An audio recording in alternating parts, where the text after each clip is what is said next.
No, the people, they gonna cut this into a clip and we're gonna put it on social media and the people gonna see your behavior. Don't try to gaslight me. We all just seen it. Welcome to FANTI, beautiful people. Hey there, beautiful people. Welcome to FANTI. Welcome to FANTI, everybody. The podcast for all those complex and complicado conversations about the gray areas in our lives. I am author.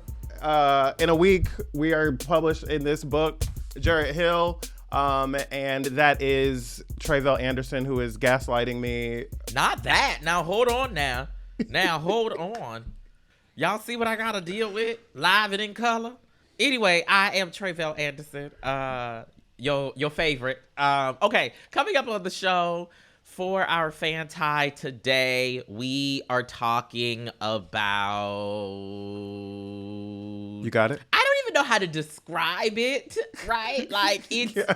Right. It's sort of kind of about digital blackface. It's sort of kind of not. Just stay tuned. I promise it's going to be interesting. But first, as you all know, as Jarrett already said, because he doesn't know how to follow the script, we have a book coming out in a week from today. When we are recording this, we record on Tuesdays, as you all know, okay? And in a week on September 19th, our book, Historically Black Phrases, From I Ain't One of Your Little Friends to Who All Gonna Be There, will be available wherever you get wonderful and bad books and the audio versions as well. And so leading up to the book, maybe even a little after the book, we want to start every episode with just giving y'all a little bit more information about the text, the beautiful, wonderful text that we have created for you, okay? And for today's episode, I wanted to zero in on a chapter and an essay that we have in the book about queer and trans language, Black queer and trans language, right? So often we talk about and we acknowledge the ways in which Black people writ large, right, linguistically drive culture. But it's important to also zero in on the specificity, okay, of how Black, queer, and trans folks drive Black linguistic culture and therefore linguistic culture writ large. Okay? And so that was, you felt that? I felt that as well when I said it. It hit on something. I was like, ooh, okay, TD Jakes. I was like, okay, Juanita Bynum. Okay. So we have a chapter, we have an essay in the book called A Lifeblood in and of Itself. And as we told y'all before, we interviewed a variety of different folks to contribute, to the understanding of how we as Black folks do what we do. And in this essay in particular, we feature Shar Jossell, friend of the show, FANTI MVP, Shar Jossell, okay, as well as Bob the Drag Queen is interviewed for this particular essay. And it really talks about, like I said, the ways in which Black queer culture ultimately drives Black culture, which drives culture at large, and therefore puts some respect on Black queer culture's name. Why you keep looking at me like that? I'm just watching you go because I'm looking at the script and listening. And so I'm like, oh, okay, I see what we're doing here. Okay. I mean, I'm doing what I'm doing, okay? Anyway, some of the terms that we feature in this particular book, terms, phrases that we feature in this particular chapter.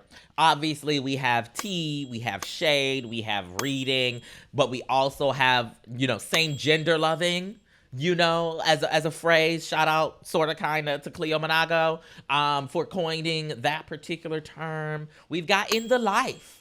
Okay, In the Life was one, actually, Jarrett, that I actually think we should talk about really quickly. In the Life was one of the ones that we didn't originally have on our list, if I'm not mistaken.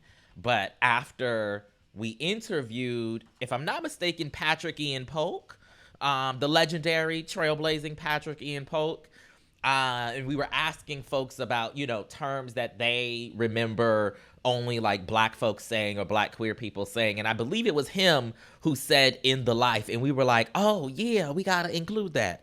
Is my memory serving me correctly? Probably not, but I'll take it. I do remember the Patrick Ian Polk interview and like him saying things and us being like, "Ooh, that's a thing." And I think In the Life probably was in that. Listen, it was fabulous. And so we have a variety of phrases here that you're gonna, we have some stuff from the ballroom scene that is important to highlight and navigate. We talk about it's giving, ... and all of that. Listen, it's gonna give you what you needed to give you. And I want to say it's probably one of my favorite chapters. I also want to note that tea and receipts are going to be dictionary.com word of the day features from dictionary.com and on their social media. And if you check out their Instagram page, you'll see Tre'vell and I presenting those words in videos that we shot here at my house that were a lot of fun, but also like a lot of work. Well, don't give them all don't spoil the surprise. Well, I'm not showing them. I'm not inserting a clip or anything, but go check it out. Will be on dictionary.com's Instagram and on the app and all that different kind of stuff over the course of the week of the release of the book, which is exciting to me.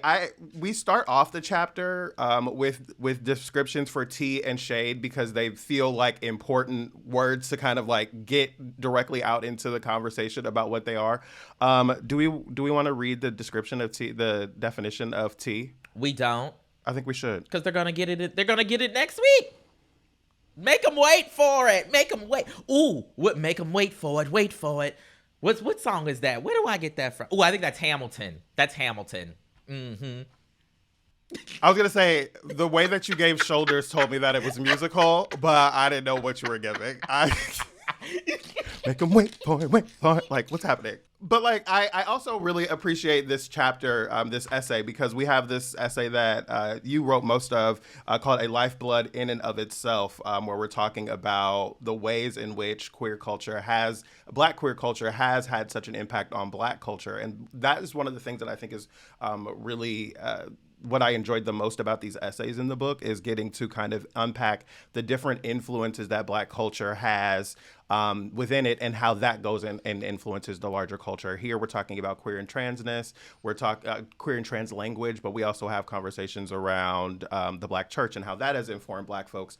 And I think it's just like a unique and special kind of conversation to kind of dive into in the book, and I'm excited about that. Yes. So again, historicallyblackphrases.com is where you can go pre-order it. I'll also say right now, if you are in the Los Angeles area and you would like to come, meet us in person and have a little fun with us on book release day, which is September 19th, we do have a little book event that we're doing at the Reparations Club here in Los Angeles. We'll make sure that there's a link in the show notes. You can also find the link on all of our social pages and whatnot.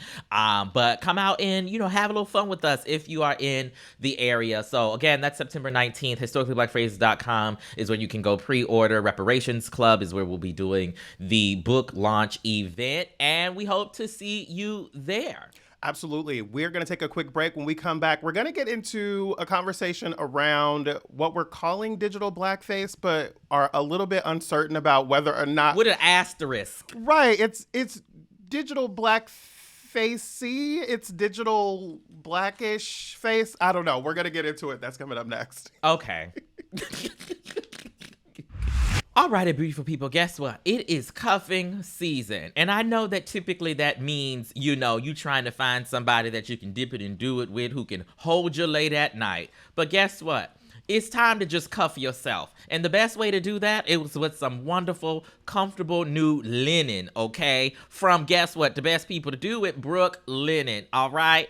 They deliver crispness, the colors that you want, the comfort that you need. That way, whether you got you's a man's or a they, them's or a woman's or not, okay? You can still feel all that coziness that we want from cuffing season. Brooklinen is the internet's famous. There's so many Beyonce moments happening here, cuffing it and cozying it and I'm that girling it and all of it for Brooklinen. Absolutely. Listen, Brooklinen's internet famous sheets have over 100,000 5-star reviews, endorsements from the experts over at Good Housekeeping and Wirecutter, And they are made with long staple cotton for longevity and softness. That's why we've been talking about them. Y'all heard us talk about Brooklinen for a little minute now, on this here podcast. It's because we like them. You can grab a bed and bath bundle for a good night's rest and a new at-home spa routine. You can save time and up to 25% when bundling your new favorite home essentials. Experience the difference for yourself and check out Brooklinen's new fall collection. Visit in-store or online at brooklinen.com and use the code FANTI, FANTI, for $20 off your online order for $100 or more. That's BROOKLINEN.com. Promo code FANTI for $20 off.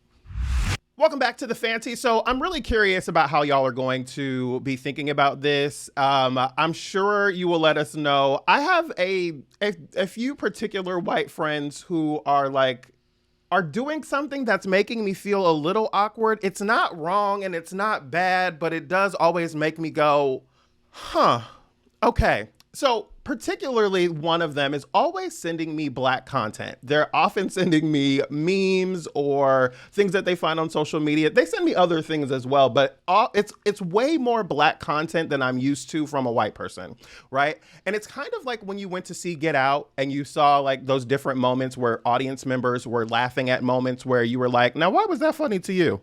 Or why did you connect with that? Or what did that mean to you?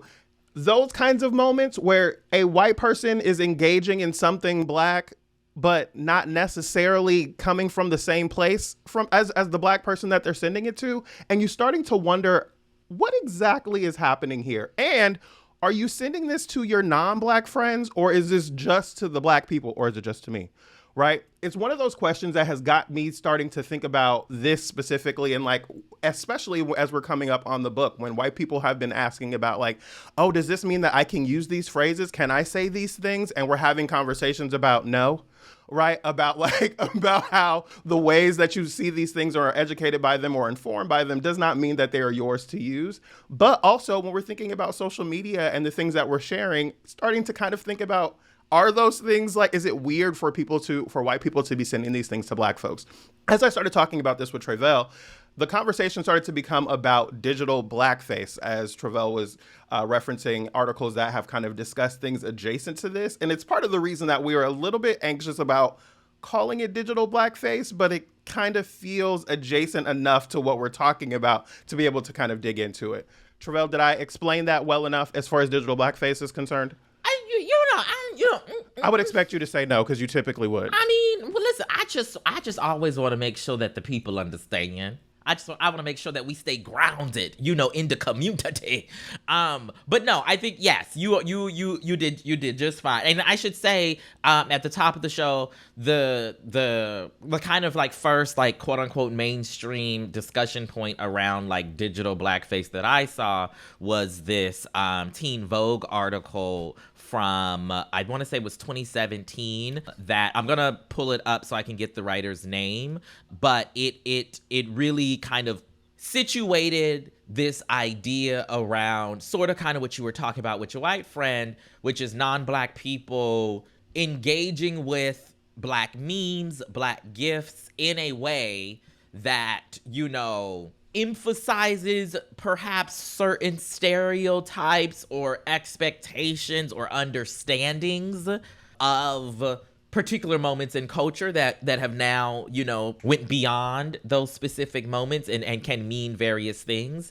And so that is why I brought it up in the example that you mentioned with your white friend. As everyone knows, I have one white friend in my life, and he's always in a tenuous position. That's just, that's what we all inherited, okay? It is what it is. Y'all weren't responsible for slavery, and I'm not responsible for him constantly being in a tenuous position with me. It just is what it is. Anyway. Wow. Anyway, but I have other non-Black friends, right, who I have similarly been like, why you saying that to me? Like, what you laughing at in that? Really, for the people watching on YouTube and maybe on Instagram, it's the face that you made as you said, why you laughing at that? That really, really spoke to my spirit, more than the words even. That Why are you laughing at that? I know for myself when I'm using gifs, whether I'm in the group chat or if I'm on Twitter or on social media, whatever it is, I tend to lean in the direction of Black gifs, right? I want to send a gift that has a Black person on it to express a thought as much as I can, more than I tend to send gifts with white people. Now, there are some gifts with white people that are expressing the idea. I often use like the speechless gif, right? Where he's like trying to say something and like just stops. And like, it's such a perfect gif. I use it. You used that on me last night.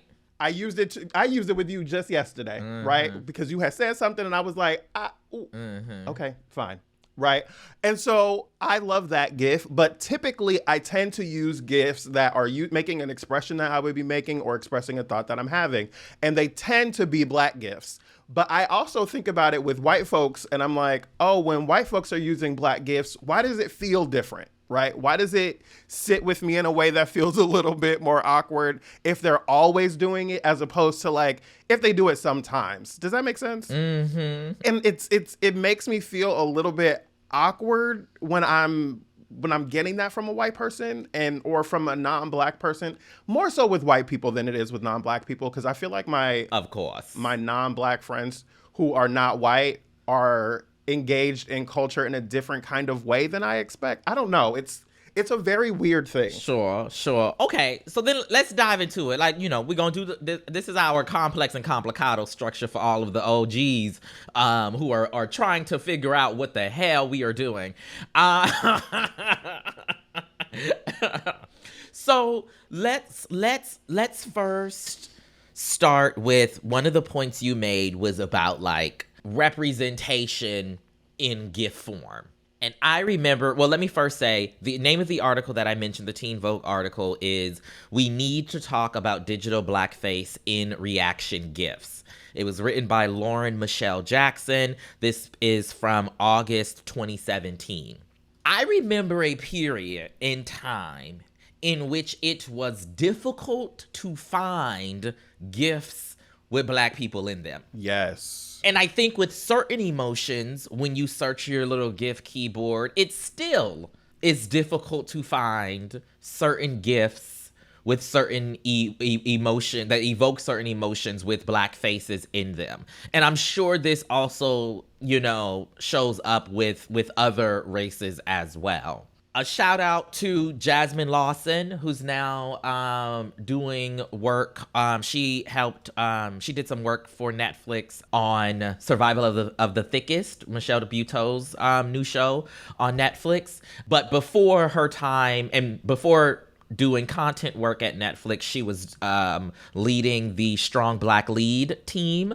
And before that, she was at Giphy. Right. And her whole job at Giphy was to start diversifying, their database with GIFs of Black folks. So I say all of that to then say, when we're talking about the point around representation of Black folks in GIFs, and you highlight this occurrence with white people specifically, but also some non-Black people of using GIFs with Black people in it. In my mind, I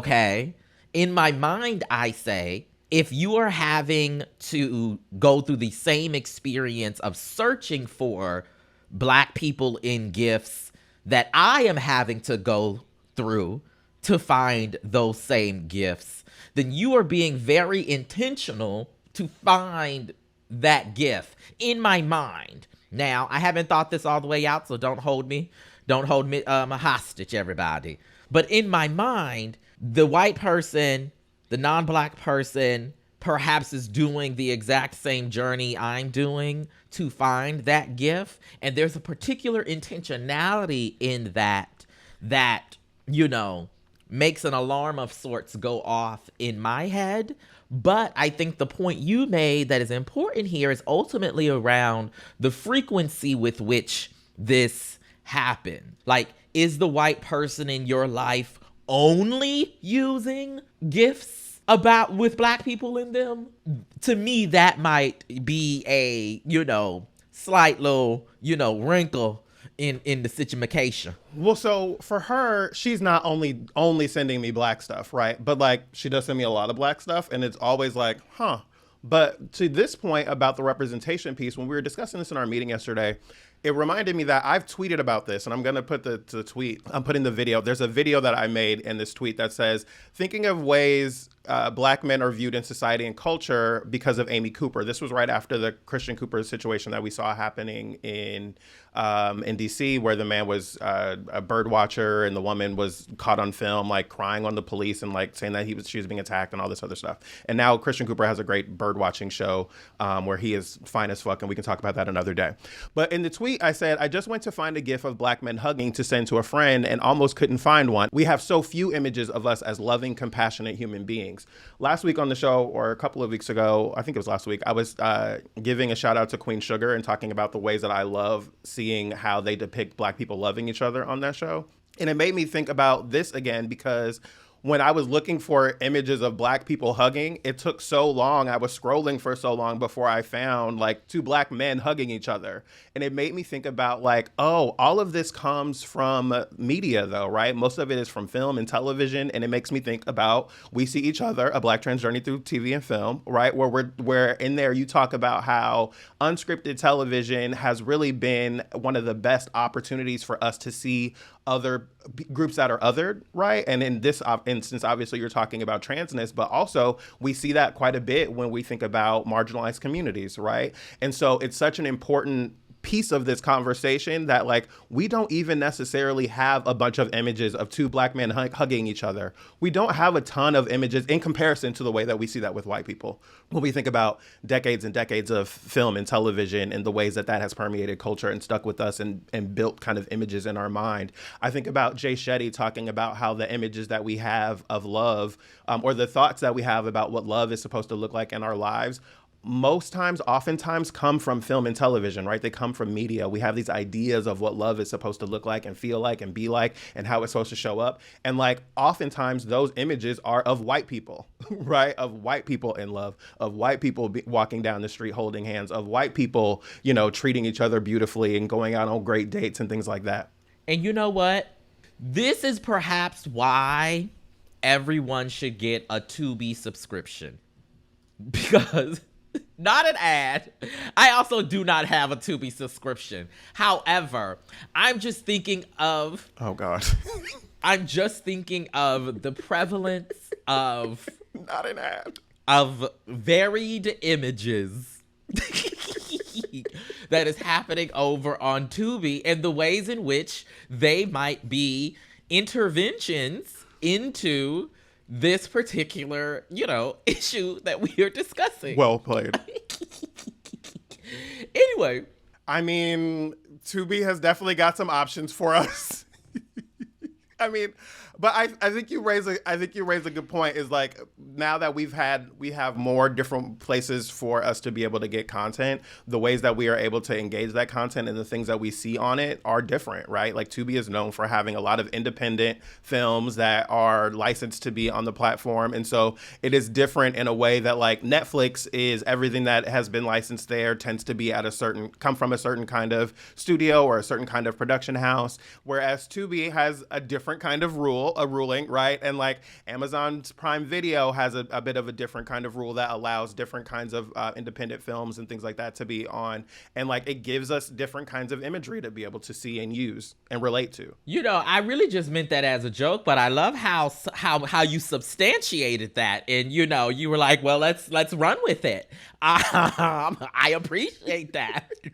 No, it's well, why not? No, it's real. Like it's a no, yeah, it's a real thing, right? Like, I mean, I remember that chapter in your book so well because I remember thinking like, oh, yes, unscripted television is a place where we've been able to see a lot more images of of marginalized communities, right? Again, specifically talking about transness in the book, but like when we think about the ways that we were able to see different kinds of people, like if we think about the Real Housewives of Atlanta, for instance, right? Which that show is really based on Desperate Housewives, right? Mark Cherry created Desperate Housewives on ABC, and like they wanted to create an unscripted version of something like that, and that's how we got the Real Housewives of OC, and then the 65,000 other franchises that we've seen come after that. And like it was interesting to be able to see Black women in this context when we had only seen women in the OC. And I remember, I think it was Kathy Griffin describing them as all having that same granite and all of them kind of having like the same kind of life. And then we saw these women in Atlanta and Kim with that wig, right? And like in the way that Kim was kind of a part of that group, but there were all these Black women who were living affluent lives and living differently than we normally get to see in real unscripted kind of ways. And like that started to show us different images. And I think now we have places like Tubi and what's the one with all the shit on it that with Hoochie Daddies and Zeus, right? Like we have like so many other platforms like those now where we're able to see images of Black folks that aren't necessarily always quote unquote the best representations of us or like the ways that we want to be depicted because we're fighting, we're talking to each other in different kinds of ways, but like they're also real images, right? These are real things that happen and are kind of relatable in certain kinds of ways. And so that's an interesting piece of this as we're getting more and more media. And I think about this as we're months and months into this strike now, and we're probably going to see a lot more unscripted television on network television and all these different places. It makes me wonder about like how that will impact culture as well. Another tidbit for the OGs, you can always tell when Jarrett is in professor mode when he's teaching, because this is a compliment, by the way. Before you do your face, Because I'm nervous. No, you can let me say, I can always tell when you are back in the classroom because the way you connect various things is the way a professor connects things, right? Trying to like come up with, and you do this normally, but you do it more prevalently. That ain't it. You do it more often. There we go. You do it more often. When I feel like you're like thinking in like teacher professorial mode, which is like, connecting different things and coming up with different, examples to like illustrate what you're saying. But to get us back to what we're talking about here, one of the things that popped up in my mind when we said we were going to have this conversation about the eyebrow raising that happens when white people, non-Black people, send us, whether it's Black memes, whether it is Black, gifts specifically, is how much of our reaction and our eyebrow raising is our shit. Is our trauma manifesting as, this consternation around this, which, because Sally Mae could not be thinking twice, right, about, the gift that she is choosing, which is not to be clear, which is not to ignore the very real realities of unconscious or subconscious bias and other isms and phobias that might be rearing its head even in, that type of decision making. But how much of our feelings in all of this is just our shit, our trauma coming to the surface? I would say that the vast majority of it is, right? Like, I don't know that it's all of it, right? Because there are certainly like things to consider when we're having these moments of like, yeah, but this person has also done X, right? Or this person comes from blank, or I remember they said blah, right? But like oftentimes it is really like our shit, right? And like the thing that we're bringing to the conversation. But like we also know that there are elements of it that are not. And I think about this all the time. I was having conversation with a family member and discussing how I had experienced something that happened when I was a kid, and like their immediate reaction was like defensiveness about like, well, I, and I didn't, and well, what about, and like their part in that story. And I was like, okay, but you're making this about you. right? And like you not being wrong or you haven't done this or the reason that you, and I was like, I'm not talking about that, right? I'm not like accusing you of anything. I'm more so like talking about what my experience was of it and how it like came out to me, like, and how it impacted me.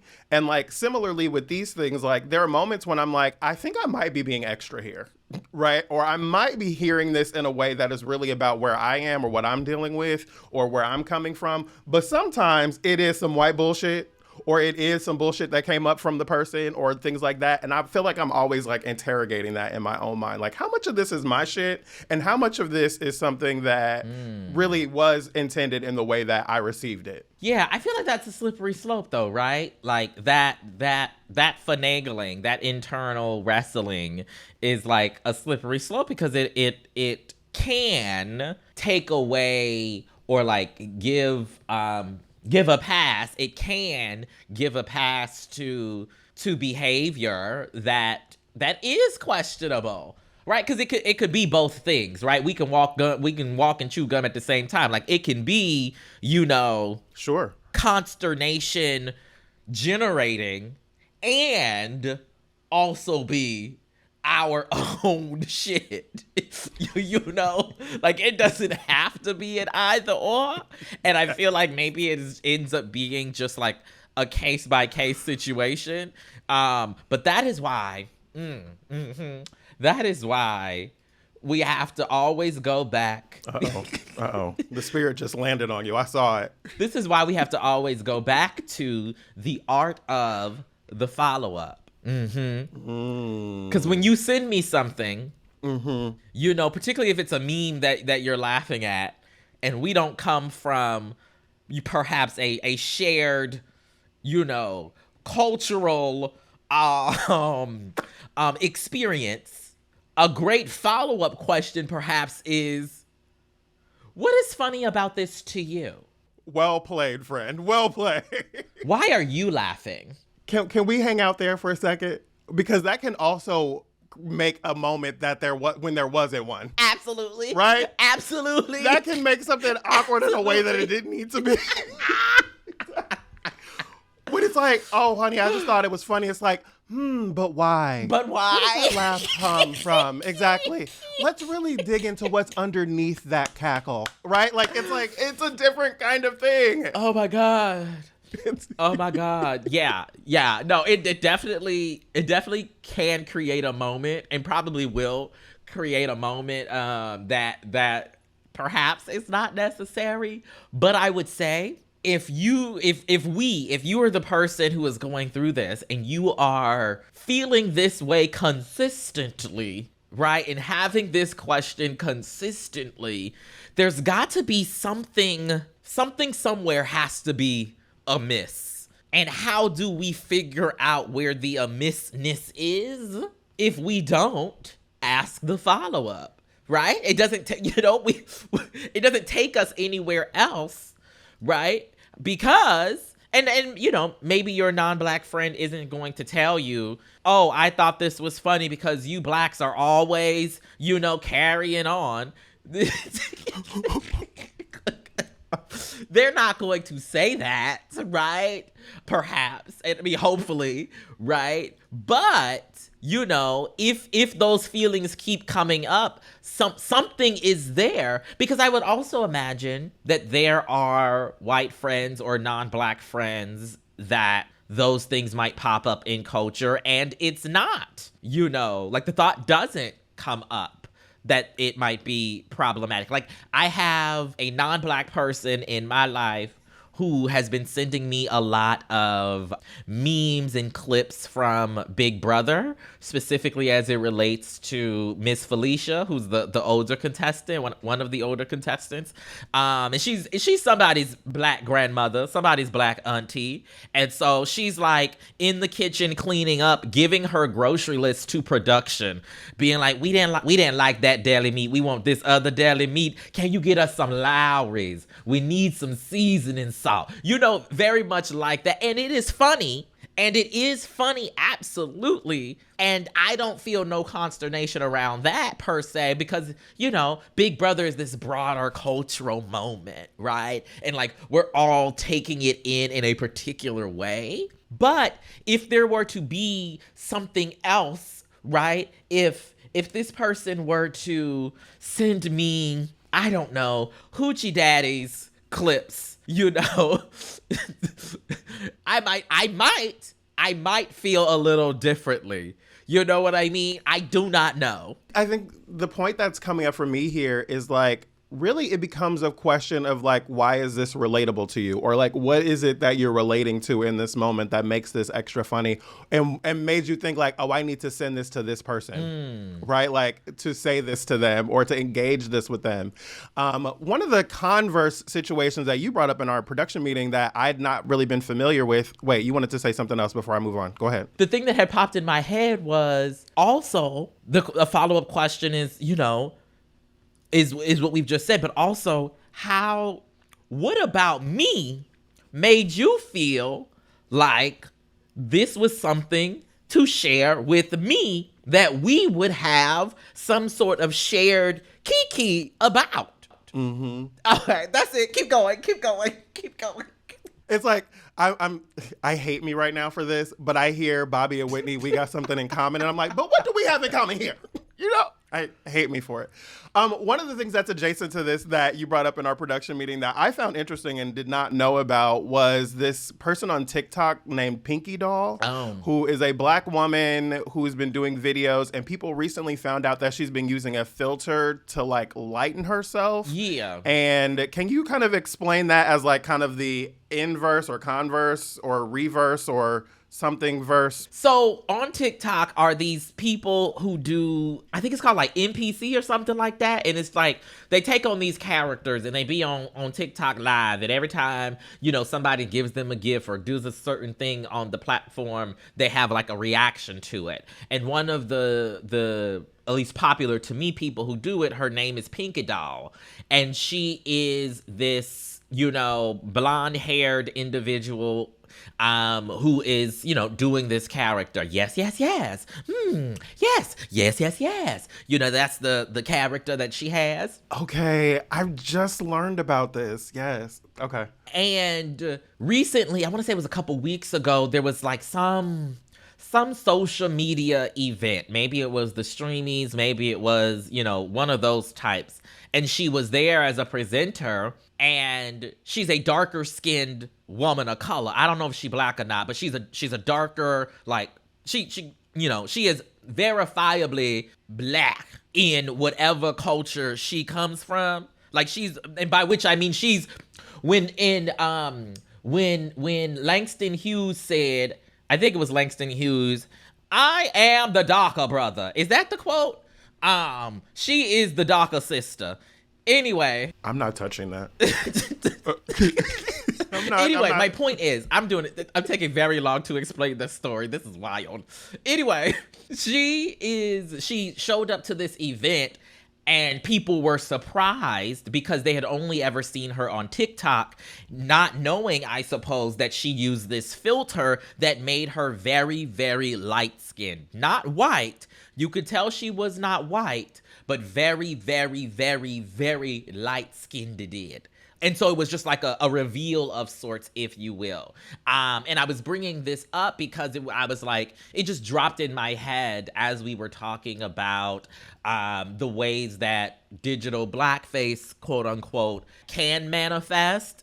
This not being that, this being something that maybe is the opposite, that maybe is the antithesis of, but the ways in which, you know, it really gagged the girls on social media, right, to see, you know, the difference, you know?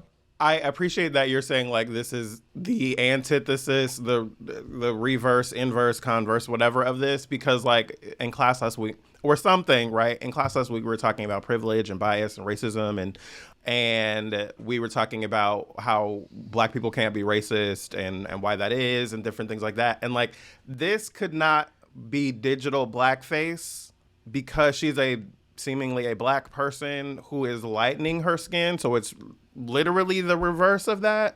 But it's also like it's a weird thing to like try and name or understand. And I'm actually really curious. I wish we could talk to her about this because it makes me wonder, like, what was she thinking going into this? Stop trying to create more work for me, please and thank you. Well, we have producers, but like I am more so thinking about like, what was she thinking going into this moment? What was she thinking about? Like, was she thinking like, oh, people are going to know I'm lighter? I would imagine she was thinking about this. I'm unsure that it was a reveal, like legitimately in that way. Like I do, because she's got other videos on social media without The filter.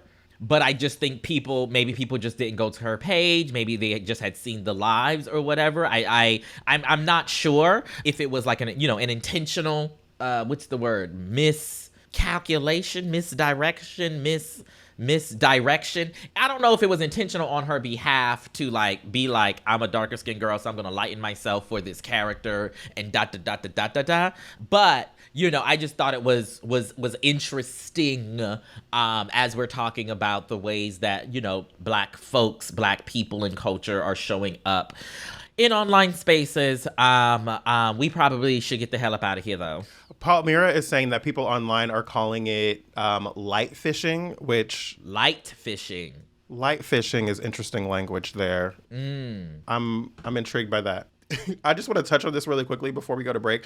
Yesterday in our meeting, we were talking about how there are some things that are adjacent to this feeling of like, what was that about, right? And we've kind of touched on them over the course of the 4 seasons that we've been doing this show.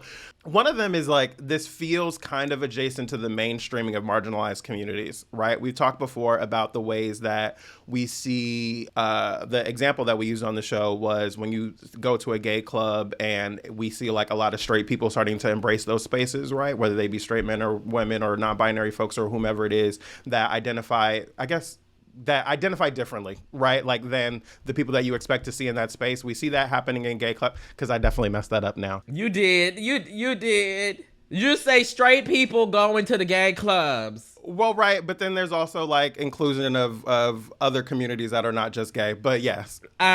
Straight people go into the gay clubs. You can simplify the conversation. They know what it is. When we see those spaces that were for marginalized people or for specific communities starting to be embraced by other communities, then it's like, well, what do you identify with here? But also, like, it makes it feel less safe in those spaces. And it also kind of feels adjacent to, I was giving you the example of, like, when you're getting into a ride share, right? And, like, you feel very clear, or you witness that they changed the station to a hip hop station or something that they think Black people would want to listen to. Mm-hmm. And it's like, now, why did you do that? Now, what was happening here? Because, like, I wasn't mad at the Miley Cyrus song that was playing, but now, like, I don't know what this is. Or you, like, assume these things about me or whatever it is. It feels adjacent to those kinds of moments. And, like, it's just... It feels those awkward moments of like, I don't know if this is something to address or not, or to ask a follow-up question or not and make it awkward or weird or whatever it is. I mean, I just feel like, if you're going, and this should be the rule of the follow-up is, if you're not prepared for what the response will be, don't ask it. I think that's a great place for us to go. We want to know what y'all think. Hit us up on social media using the hashtag FantiFam. You can hit us up on all the social medias at Fanti Podcast. That's Twitter, X, Instagram, and TikTok. Coming up, we're going to get into your letters. One of y'all got us together about something that we said on the show last week, and I appreciated it. That's coming up next in listener feedback. No, they didn't. They did. They kind of did. They didn't. I feel like they didn't. I feel like there was some pushback. Yeah, but they didn't get us together. Well, they really hated you is what I wanted to lean into. Let's go to the break and we'll come back. But I feel we'll be back. Throughout history, sirens have captured men's attention, enticed men with their feminine wiles, and fulfilled men's primal needs. The sirens' allure persists. They have not. Unless the primal need is, I need to be smashed on the rocks. Yeah, smash me. Smash me, mommy. Smash me, mama. Smash me, mommy. The sirens' allure. Why do we do this to ourselves? Strand me, baby. Strand me, baby. So yeah, listen to My Brother and Me from Maximum Fun on Mondays. It's just like that. Just like that, but more, it's just like that, but more of it. There's just more of that.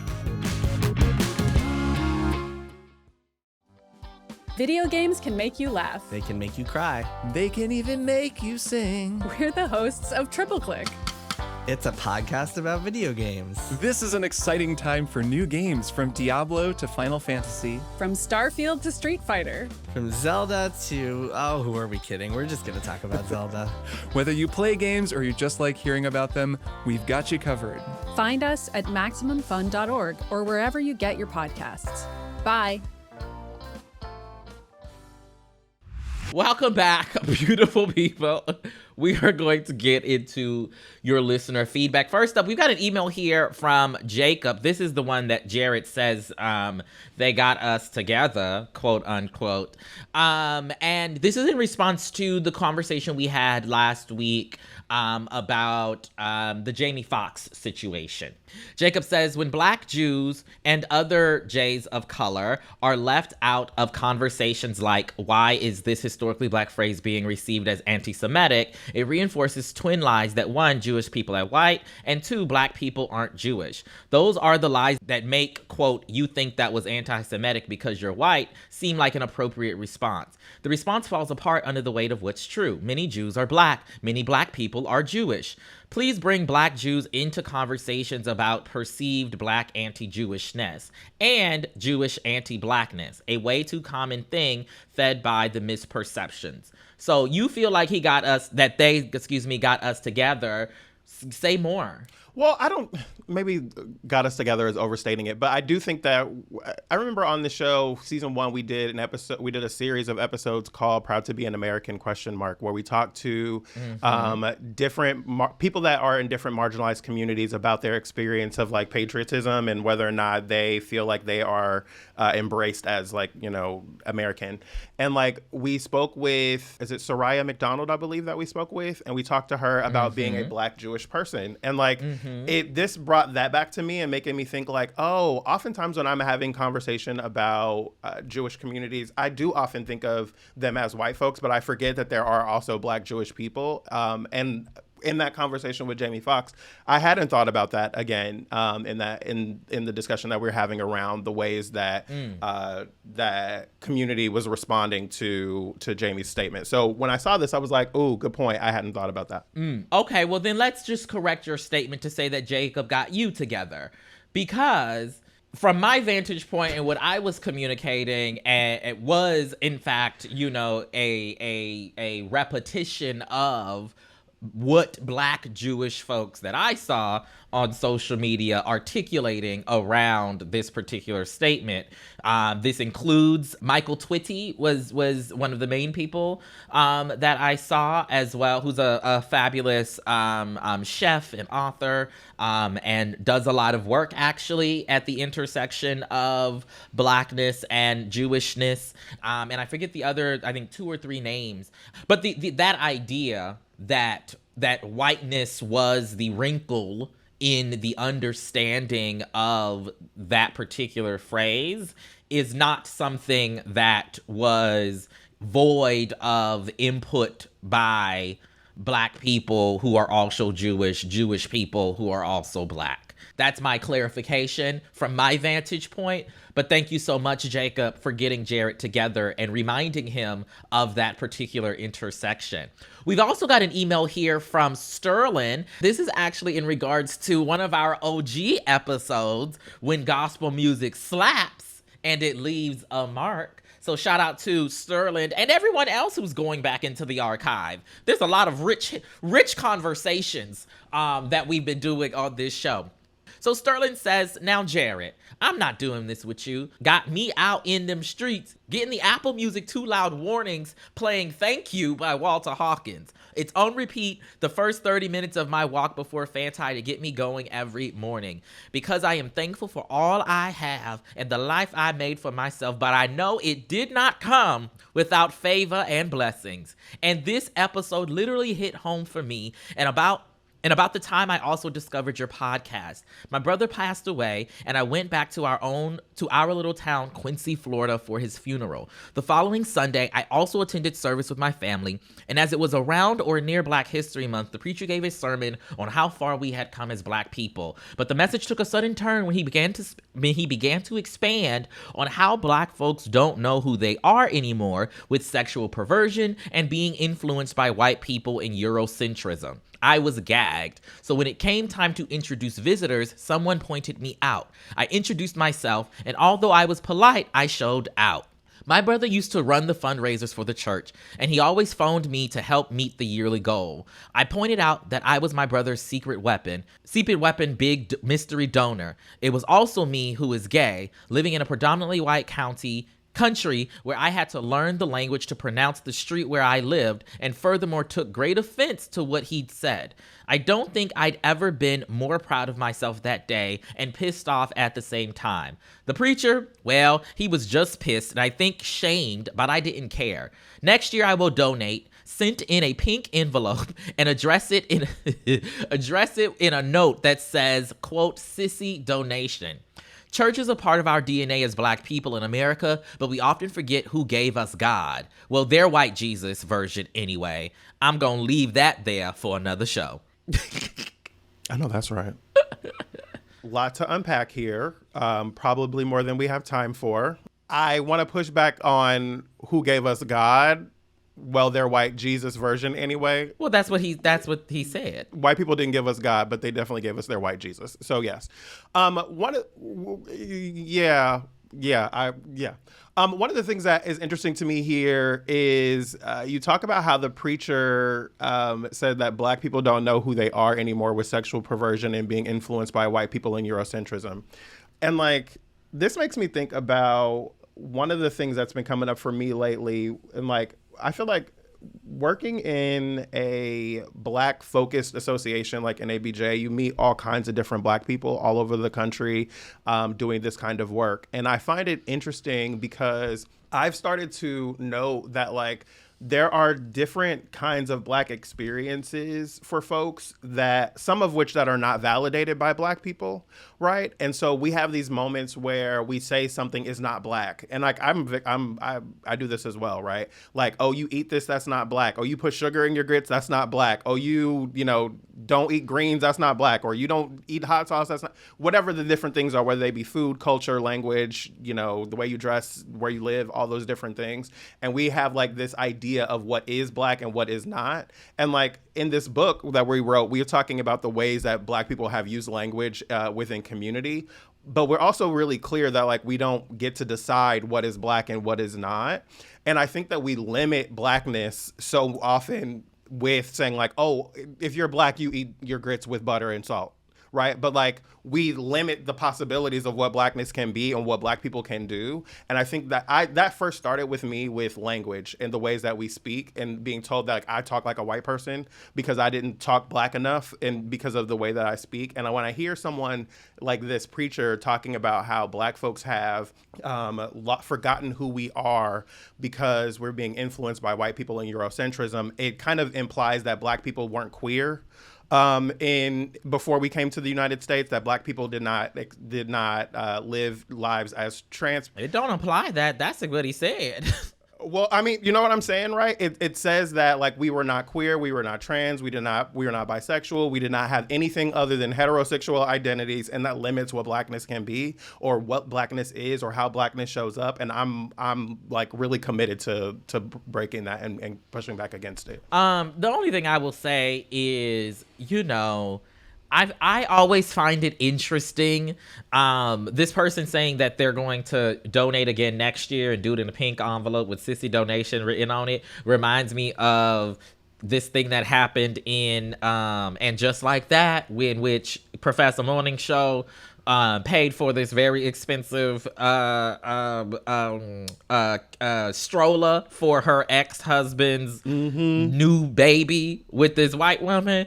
And y'all are better than me, because I'm only giving my money to very few and specific entities that hate me or don't like me or like, I ain't trying to prove with my coins, okay, my deliverance or my benevolence or whatever, but y'all are better than me, and I love that for you. Thank you so much, Sterling, for your email. I know who is on that list. I know Chick-fil-A is one of the places that you're okay with supporting the bigotry. Yes. Are there other places that I don't know about? The chicken is just so good. No. Well, I mean, I am a... Keep going. Keep going. I can't... Just keep going. Well, I mean, you know my position on this is like, I'm not boycotting shit I like. Yeah, but so to be clear... Unless it's like a real boycott where we're like really going after someone, but like... To be clear, I was talking more so in a institutional, organizational type of context, such as a church, not necessarily such as, businesses, although many churches are businesses. Nonetheless, let's get to our dishonorable mentions, okay? These are the stories of people that caught our attention this week that deserve a call out either for their good or their foolishness. Jared, take it away. All right, so first things first, I want to give a shout out to Living Single. I eat your brain, and I'm gonna start talking gold teeth and fangs, because that's what a motherfucking monster do. Wow. If you know, you know. Keep going. Indeed. I want to give a shout out to Living Single. Living Single is celebrating their 30th anniversary of the premiere of the show. And if you know me well, you probably know that Living Single is my number one sitcom of all time. If you're watching on YouTube, you can... I thought it was Will and Grace. It's Living Single and then Will and Grace. Will and Grace cannot go number one. No shade. Mm-hmm. If you are looking on YouTube, you can see that I have the pillow here. They sent out these boxes to folks to celebrate the 30th anniversary. And I want to give a shout out to all of the people over at Living Single who have like really influenced and impacted and shaped culture for so many people. And I'm incredibly proud of the show and like its longevity and the ways that it's continued. Shout out to Yvette Lee Bowser, the whole cast, and all the people over there. And I also want to just say that we need a reunion. We need a reunion for this show with the entire cast and the team that put the show together. We've not ever seen all of the cast together since they ended the show. Even in that last season, we didn't even see the whole cast together. Warner Brothers, we got a Friends reunion, and we know that Living Single is based on Friends, and we want the reunion. We want to be able to see these people together. We want to be able to hear their stories, and we want to be able to hear what they experienced while making the show and why the show ended the way that it did and why we haven't seen that cast back together. I think it's important. I think it has great value for culture and great value for business. But I think it's really, really important that we get a reunion from Warner Brothers and Living Single, because in a time where we're talking about the importance of Blackness and wanting to be diverse and all this other stuff, like I want to see this reunion happen, and I want to see it go out into the world. And I want to host it too, low key. Like, let's just be honest about it. But like this reunion is important, and I want to see it. What? You have something to say? I saw your face doing all kinds of things before I move on. I have nothing to say. Go on. I want to give a shout out to Sarah Jakes Roberts and the team over at the Potter's House in Dallas. This weekend is going to be Woman Evolve. It will be their biggest conference, bringing together about 40,000 women in Dallas to be a part of this great conference where we're seeing Sarah Jakes Roberts, the daughter of T.D. Jakes, and assistant pastor there in Dallas. We're seeing them put on this extraordinary event. Woman Evolve had 3,500 people at it last year, and this year we'll have 40,000. And I'm really, really excited for them and proud of them. So shout out to the whole team doing that, that are putting together Woman Evolve. I hope you all have a great weekend. What? Nothing. Keep going. You can't make a face and then be like, keep going, friend. Nothing. Those are the mentions for me this week. Okay, I just have one mention, and it's a dishonorable mention. Oh.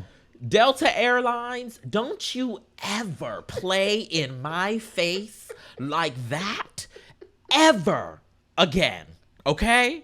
Now, I'm not gonna go beat by beat because we need to get the heck up out of here. I'm not gonna go beat by beat, okay? What I will say is they are very lucky that the day that I was experiencing the travel issues that I was experiencing was September 10th, okay? Because I remembered the anniversary that was just the next day. And I was going to say some things out loud that you can't say at all in an airport, let alone on the anniversary. Or take back. Right? But I was at my wit's end with that there airline, okay? You don't got too many times left to be playing in my face, okay? I know that there's been a whole lot of travel issues happening this season, they say. I know there's been, staffing shortages and weather issues and all of this other stuff. None of that was to blame for the issues that I experienced, and you don't got no one more time. That's it. That's all I got. All right. Before we move on, for people that are watching on YouTube, I do have a quick question. I think you have a humidifier on, but it looks like it might be incense or weed. I just want to address the smoke that we see moving, the thing that we see moving through the screen. You didn't have to address nothing. No, I've seen it all episode, and I'm like, I know somebody's wondering what it is because I am. Do you want to tell people what it is? You didn't have to address nothing. It is a humidifier. My eyeball doctor said that I should get a humidifier in the places of my apartment where I do the most work in hopes of not straining my wonderful eyeballs and drying my eyeballs out in hopes that will cut back on the migraines that I have constantly, since you must know. Interesting. It's a health thingy-majiggy. Anyway, okay, now it is time for Black History is happening every day.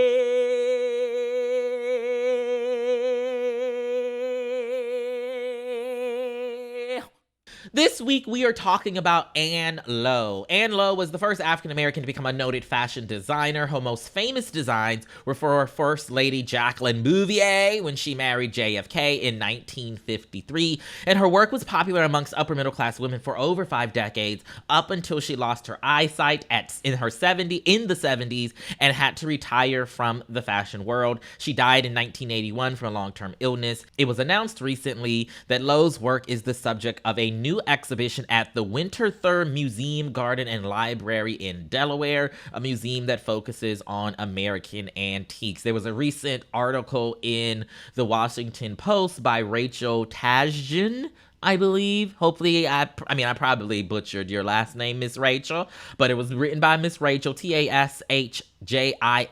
We'll put a link in the show notes so that you can check that out about this woman. And in her piece, she said that Lowe's designs are described as having a very Americanness to them, with designs that are, quote, glamorous, but they share a triumphant sense of pragmatism, even in their embellishment. So shout out to Anne Lowe. We speak your name. We speak your name during New York Fashion Week. Want to let you know before we get out of here that we have got a couple of different things happening. If you're here in the Los Angeles area or going to be on September 19th, we are going to be at the Reparations Book Club for our book launch event. It's going to be a small thing, so if you haven't RSVP'd yet, please do so because it's going to fill up. We're going to have a lot of fun with some people who are in the book with us and having some discussion. Do we want to say what we're doing? Yes, because as soon as they click on the link in the show notes, they'll be able to see what we're doing. We're doing a special edition of Jeopardy. We're doing like a Black Jeopardy moment. Jared and I have written the clues. We will be hosting it. And then we have 3 friends of the podcast, friends of the FANTI fam, friends of Historically Black Phrases, friends of Jared and Tre'vell, who will be leading teams that we have. We have Michael Chen, who was on that gospel episode that we just discussed. He will be joining us. And then we have Marquis Richardson, who is an actor, as well as Tiffany Boone, who is also an actress. We've spoken so much about Tiffany in particular on this show, and Marquis is also a good friend of the family. So come on out. Have some fun with us. That's September 19th on Tuesday when you all are hearing this. Link in the show notes. Jared also mentioned that this coming week, we have a partnership with dictionary.com. Historically Black Phrases has a partnership with dictionary.com. So on their social pages, on their website, in their newsletters, you'll be able to see some videos that Jared and I created for 2 terms that will be the dictionary.com word of the day. They are also terms that we have in our book, Historically Black Phrases. And so you'll hear a little bit of the definition we gave it, as well as the definition dictionary.com gave it. And so you can check that out this coming week. And then last but not least, I will be in Boston next weekend, in the Boston area next weekend, doing a book event for We See Each Other, a Black trans journey through TV and film, with all she wrote books in that area. So if we have any FANTI fam listeners who are out there and you're interested in coming to Kiki with me about my wonderful book, you can do that as well. We'll have a link in the show notes so you can get all that information there for that one as well. That is going to do it for us this week. We appreciate y'all and all the love and support. If you are watching us on YouTube and you're like brand new to the show and you're like, what was that when the Gospel Music Slaps episode thing that they're talking about? That's not on YouTube. That's part of the first season of FANTI. You can check out all 4 seasons of the show on all of the different streaming platforms, wherever you get your Slay-worthy audio. Go to fantipodcast.com for more information on that. If you have a comment or suggestion about this week's show, or you want to get Tre'vell together about something else that they said wrongly, you can hit us up in our email, fanti@maximumfun.org. You can send us an email there. If you would like to support the work that we are doing here at FANTI, you can support us by becoming a member at maximumfun.org/join. Our music is brought to you every week by Corece, that's COR.ECE, wherever you get wonderful and slay-worthy music. Our graphics are by Ashley Wynn and the folks over at Moonhouse Creative. Our editor is Anne-Marie Huber, and our producer is Palmira Muniz. Our singer producer is Laura Swisher. This is a production of Maximum Fun.